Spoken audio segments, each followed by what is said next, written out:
Hi అండి. అందరు ఎలా ఉన్నారండి? అందరం బాగుండాలండి. ఇంకా ఎండాకాలం వెళ్ళింది, ఇప్పుడు వర్షాకాలం వచ్చింది. ఈ వర్షాలకు దగ్గులు, సర్దులు, జలుబులు, గొంతు పట్టేయడము, నోరు మంచిగా లేక అన్నం తినబుద్ధి కాకపోవడము ఇట్లాంటివి ఉంటాయి. అందుకే ఇప్పుడైతే మిరియాల చారు చేసుకుందాం.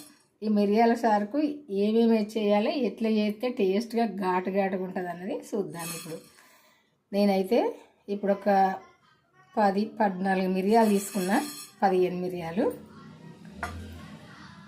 ఇందులో ఇంకా కావాలి కొంచెం జీలకర్ర, కొన్ని మెంతులు, కొన్ని అంటే కొన్ని, ధనియాలు కొన్ని, ఒక 4-5 ఎల్లిపాయలు. ఇప్పుడు ఈ రోలు తీసుకొని రోట్లోనైనా దంచుకోవచ్చు, చిన్న మిక్సీ జార్లో కూడా పట్టుకోవచ్చు. ఫస్ట్ అయితే ఈ మిరియాలు ఇవన్నీ దంచుకుందాం. కచ్చపక్క మెత్తగా అవసరం లేదు. కొంచెం ఇట్లా దంచుకున్నాక ఈ ఎల్లిపాయలు కూడా వేసుకొని దంచుకోవాలి. ఇలా అన్నీ కూడా ఈ విధంగా దంచుకోవాలి, మరీ మెత్తగా అవసరం లేదు. ఇట్లా దంచుకోవాలి. ఇప్పుడు మనం తాలింపు వేసుకుని ఇది పెట్టుకొని కొంచెం ఒక నూనె సుక్క వేసుకొని ఒక 4 ఎండుమిర్చి అయితే దోరగా వేపుకోవాలి. మాడిపోకుండా దూరగా వేపుకోవాలి. ఈ మిర్చి ఇట్లా వేగుతాంటేనే మంచి స్మెల్ వస్తుంది, టేస్ట్గా ఉంటుంది. ఈ చారు కూడా, ఇది చారు అనుకోవచ్చు, రసం అనుకోవచ్చు. ఇట్లా దూరగా ఈ మిర్చి అయితే ఒక 4 వేపుకోవాలి. ఫస్ట్ చింతపండు ఎంత అంటే ఒక చిన్న ఉల్లిగడ్డ అంత, నిమ్మకాయ అంత. ఈ నిమ్మకాయ అంత చింతపండును కొద్దిగా ఫస్టే శుభ్రంగా కడుక్కొని నానబెట్టుకోవాలి. చింతపండును ఇట్లా మెత్తగా పిసుకొని ఈ పిప్పి తీసేసుకోవాలి.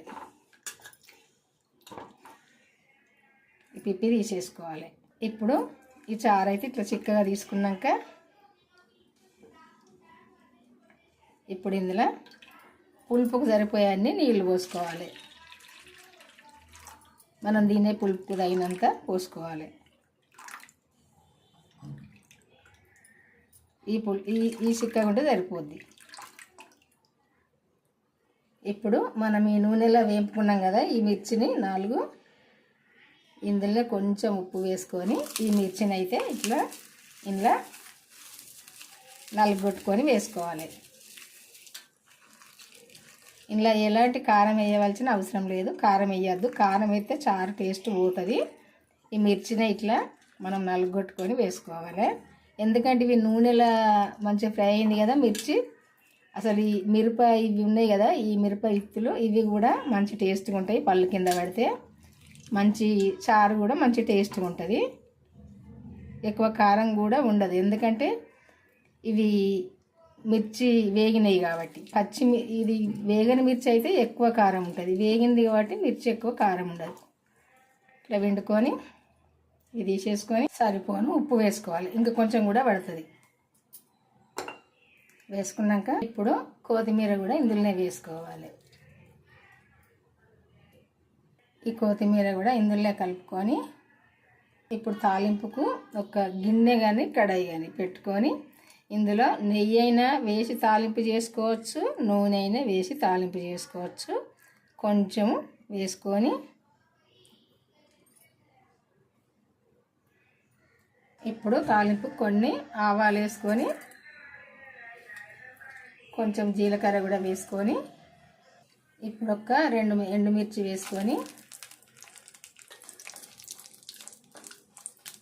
ఇప్పుడు కొంచెం కరివేపాకు కూడా వేసుకోవాలి. వేసుకున్నాక మనం దంచుకున్న మసాలా ఉంది కదా, ఈ మిరియాలు, ఈ ధనియాలు, మెంతులు, జీలకర్ర ఇవన్నీ కూడా దంచింది ఉంది కదా, మనం పచ్చిదే దంచుకున్నాం కాబట్టి కొంచెం ఈ తాలింపులో వేసుకొని కొంచెం అయితే కొద్దిసేపు అయితే ఫ్రై చేసుకోవాలి. ఇట్లా ఇట్లా కొద్దిసేపు వేగినాక ఇప్పుడు పసుపు వేసుకోవాలి. వేసుకొని అంత ఒకసారి తాలింపు అంతా కలుపుకొని మనం తయారు చేసుకున్న ఈ చారు ఉంది కదా, ఈ చారు ఇందులో వేసుకోవాలి. ఇది చారు అయినా అనొచ్చు, రసమైనా అనొచ్చు.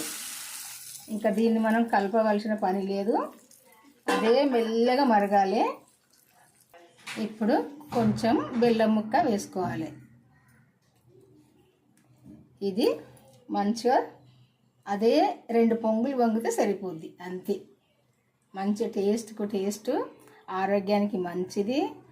మనకు జలుబు కానీ, గొంతు గరగరని, నోరు మంచిగా లేకున్నా, జ్వరం వచ్చినా ఈ వర్షాకాలం అయితే మంచి టేస్ట్గా తినచ్చు. అన్నము ఘాటుగా ఉంటుంది కాబట్టి అన్నీ మంచిగా ఉంటాయి ఆరోగ్యానికి. ఎందుకంటే దేనికైనా, దగ్గైనా జ్వరమైనా అన్నిటికి కూడా మంచిది ఇట్లా చేసుకుంటే. ఎందుకంటే అన్నం కూడా మంచిగా తినచ్చు నోరు మంచిగా లేకున్నా కానీ. ఇదైతే కొద్దిసేపు మరగాలి. ఇట్లా కొద్దిసేపు మరగాలి. మరుగుతా అంటేనే స్మెల్ అయితే బ్రహ్మాండంగా వస్తుందండి. ఇట్లా చేసుకుంటేనైతే చాలా టేస్ట్గా ఉంటుంది. ఎవరైనా మంచిగా ఇష్టంగా తినచ్చు ఈ చారుతోటి అయితే. కొన్ని నేను ఉల్లిపాయలు వేసినా మీకు చూపించాలి. ఒక 4-5 ఉల్లిపాయలు వేసినా, వేసుకుంటే వేసుకోవచ్చు, లేకుంటే లేదు. ఉల్లిపాయలు మన ఇష్టం. అది కొంచెం ఉల్లిపాయలు అయితే మంచి టేస్ట్గా ఉంటుంది అంతే.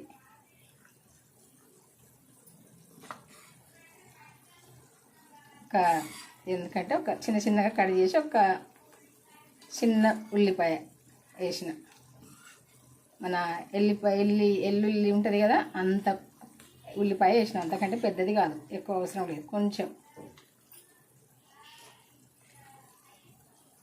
ఈ రసము ఇట్లా కొద్దిగా మరిగి దగ్గరికి అయితే సరిపోద్ది. ఇది ఇప్పుడు మరిగినట్టే, ఎందుకంటే కొంచెం దగ్గరికి రావాలి.